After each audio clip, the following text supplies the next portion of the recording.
Hello दोस्तों, कैसे हैं आप सब। उम्मीद करता हूं कि आप लोग अच्छे होंगे।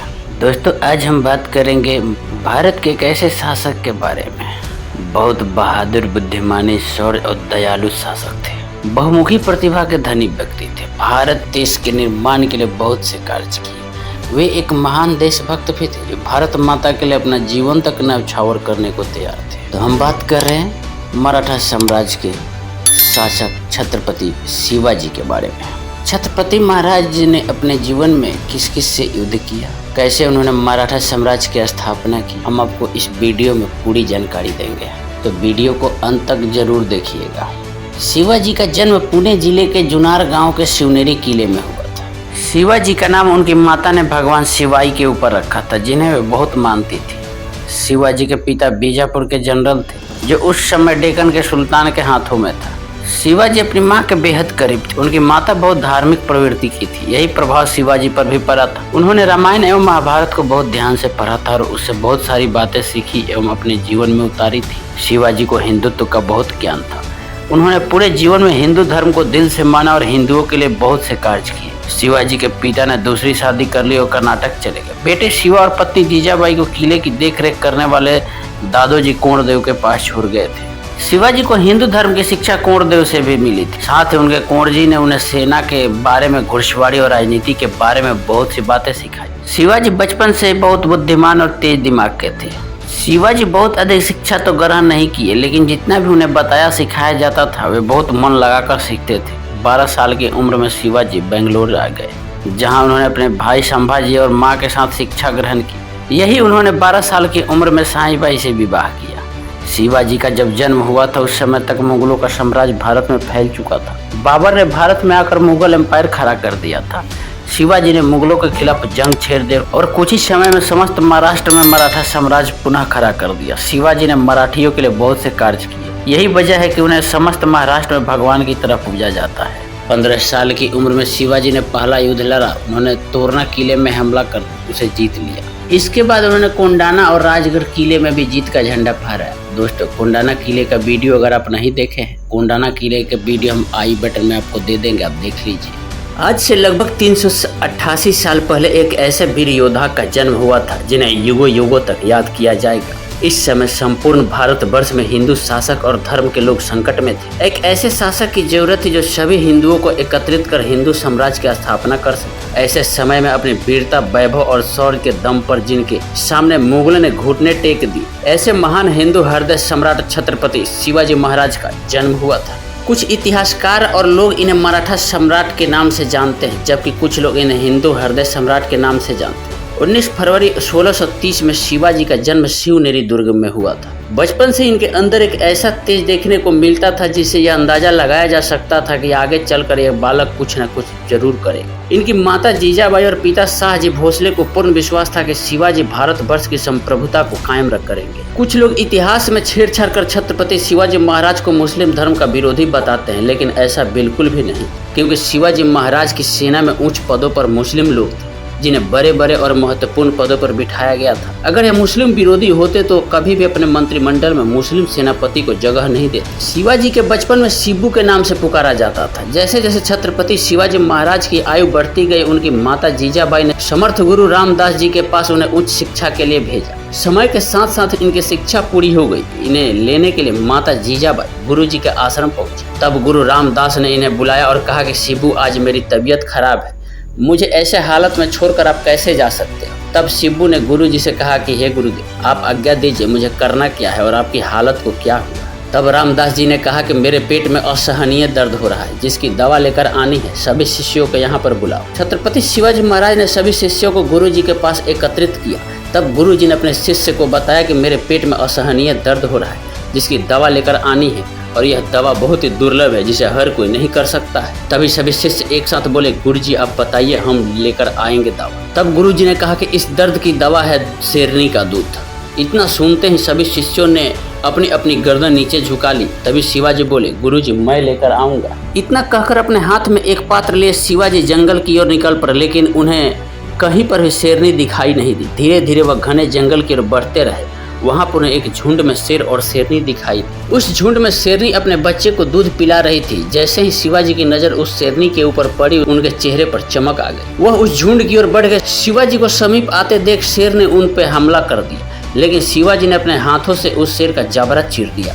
शिवाजी का क्रोध और रौद्र रूप देखकर शेरनी जहाँ की तहाँ खड़ी रह गई और उन्होंने शेरनी का दूध निकाला और गुरुजी के आश्रम की तरफ चल पड़े। आसमान के चारों तरफ कड़ाके की बिजलियां चमक रही थी। घनघोर अंधेरा छाया हुआ था। ऐसे समय में छत्रपति शिवाजी शेरनी का दूध लेकर आश्रम में पहुंचे और गुरुजी को कहा, गुरुजी आपकी आज्ञा अनुसार मैं शेरनी का दूध लेकर आ गया। तभी गुरुजी ने कहा कि मैं आपकी परीक्षा ले रहा था, जिसमें आप उत्तीर्ण हुए। आपके पीछे पीछे मैं भी जंगल में आया हुआ था और छुप छुप कर देख रहा था कि मेरी नजर में इस दुनिया में वर्तमान समय में आपके जितना निडर और साहसी बालक नहीं।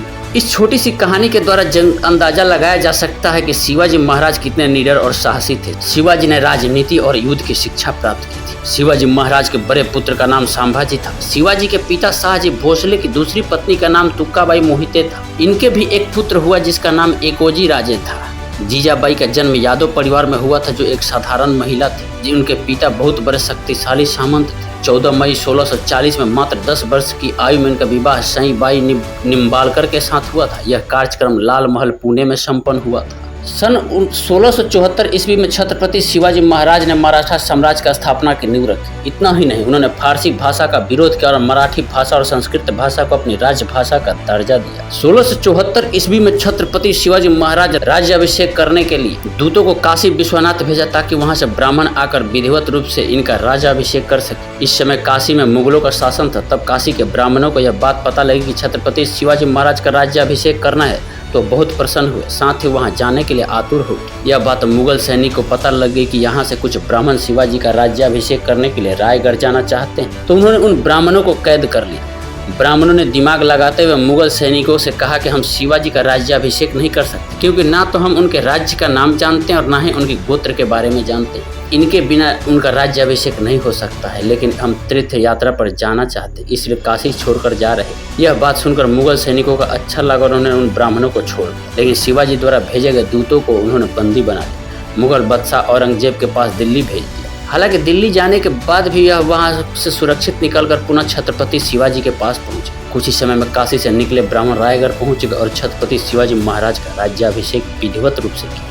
छत्रपति शिवाजी महाराज के राज्याभिषेक के लगभग 12 दिन के बाद इनके माता जीजाबाई का देहांत हो गया। माता के देहांत के पश्चात 4 अक्टूबर 1674 को पुनः राज्याभिषेक का कार्यक्रम आयोजित किया गया। छत्रपति शिवाजी महाराज शुक्राचार्य और कौटिल्य को आदर्श मानते थे। अष्टप्रधान नामक इनके 8 मंत्रियों की एक परिषद थी। इन मंत्रियों के प्रधान को पेशवा नामक उपाधि प्रदान की जाती थी। छत्रपति शिवाजी महाराज के इस पद पर बाजीराव पेशवा विराजमान थे। राजा के बाद यह सबसे बड़ा महत्वपूर्ण स्थान था। वित्त और राजस्व का काम देखने वाले को अमात्य कहा जाता था। मंत्री राजा के दैनिक कार्यों की निगरानी रखता था। दफ्तर के कार्य जैसे मोहर लगाना, संधि के पत्रों के आलेख तैयार करना आदि कार्य जो करता था, उसे सचिव के पद से सम्मानित किया गया था। विदेश मंत्री को सुमंत के नाम से तथा सेना के प्रधान को सेनापति के नाम से और दान पुण्य और धार्मिक मामले देखने वाले व्यक्ति को पंडित राव के नाम से पुकारा जाता था। लड़ाई झगड़े और न्यायिक मामलों के लिए नियुक्त व्यक्ति को न्यायाधीश की उपाधि से सम्मानित किया गया था। मराठा साम्राज्य 3-4 भागों में विभाजित था। प्रत्येक प्रांत को एक सूबेदार दिया जाता था। शिवाजी अपने आप को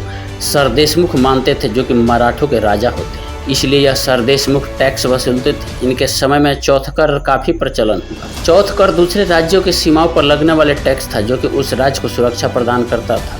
रामचंद्र आत्मा को इन्होंने एक महत्वपूर्ण काम सौंपा। जितने भी ग्रंथ थे उन जिनमें फारसी भाषा का प्रयोग हुआ था, उन्हें इसे निकालकर उनकी जगह संस्कृत के शब्दों को उपयोग में लेने की सलाह दी। इस समय उनके राज्य में एक बहुत बड़ा विद्वान रहता था, जिसका नाम धुंधीराज था। इन दोनों ने मिलकर 1350 नए संस्कृत शब्दों का समावेश करते हुए राज्य व्यवहार कोश नामक ग्रंथ की रचना की। छत्रपति शिवाजी महाराज बहुत बड़े प्रेरणा स्रोत थे। इन्हीं के जीवन से प्रेरणा लेकर भारत के स्वतंत्रता संग्राम में अनेकों वीर योद्धाओं ने अपनी जान की परवाह किए बिना देश के लिए अपने प्राण न्यौछावर कर दिए।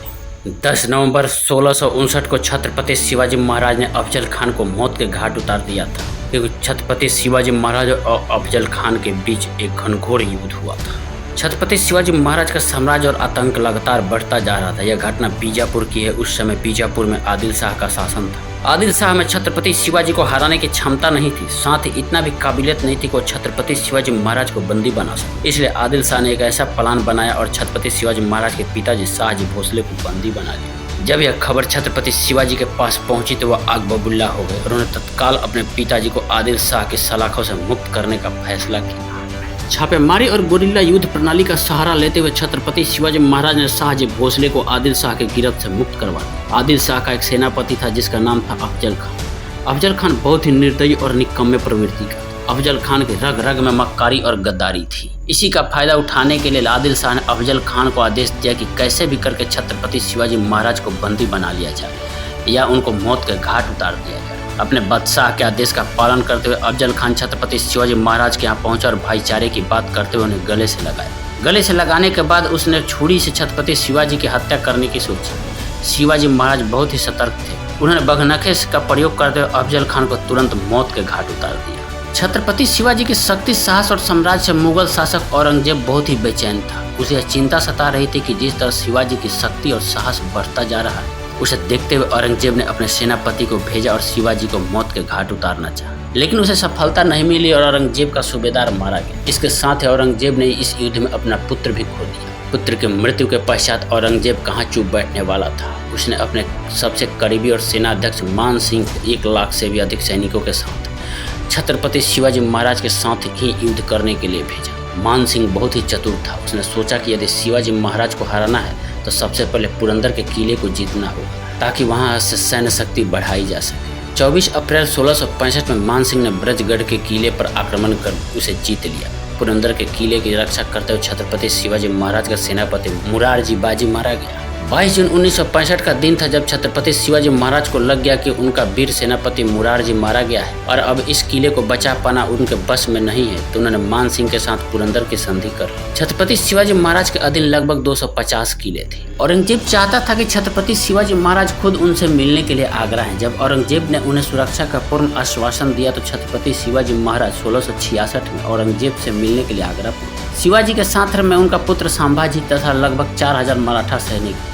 औरंगजेब के दरबार में शिवाजी का आदर और सत्कार नहीं हुआ बल्कि उल्टा इनका तिरस्कार किया और हास्य का पात्र बनाया, जिससे क्रोधित होकर शिवाजी ने औरंगजेब को विश्वासघाती और धोखेबाज जैसे शब्दों से संबोधित किया। इस वजह से औरंगजेब ने छत्रपति शिवाजी महाराज को बंदी बना लिया। लेकिन 13 अगस्त 1666 में फलों की टोकरी में बैठकर 22 सितंबर 1666 को पुनः रायगढ़ आ गए। छत्रपति शिवाजी के गुरु का नाम समर्थ गुरु रामदास था। रामदास के सानिध्य में ही उन्होंने शिक्षा और दीक्षा प्राप्त की थी। यही से उन्हें राजनीति और युद्ध कौशल में संपूर्णता प्राप्त। प्रतिवर्ष 19 फरवरी को छत्रपति शिवाजी महाराज की जयंती को बड़े ही धूमधाम के साथ केवल महाराष्ट्र में ही नहीं संपूर्ण भारत वर्ष में मनाया जाता है। प्रतिवर्ष 3 अप्रैल को छत्रपति शिवाजी पुण्यतिथि के रूप में मनाया जाता है। 3 अप्रैल 1680 के दिन छत्रपति शिवाजी महाराज का देहांत हुआ। छत्रपति शिवाजी महाराज की 8 पत्नियां थीं। इन्होंने 6 पुत्र पुत्रियों को जन्म दिया, जिनमें से 2 पुत्र और 4 पुत्रियां थीं। इनके दोनों पुत्रों का नाम संभाजी और राजा राम था और 4 पुत्रियां थी जिनका नाम Sakhubai, Nimbalkar, रगनूबाई, Jadhav, Ambika by, महातिक, Rajkumari by सिरके था।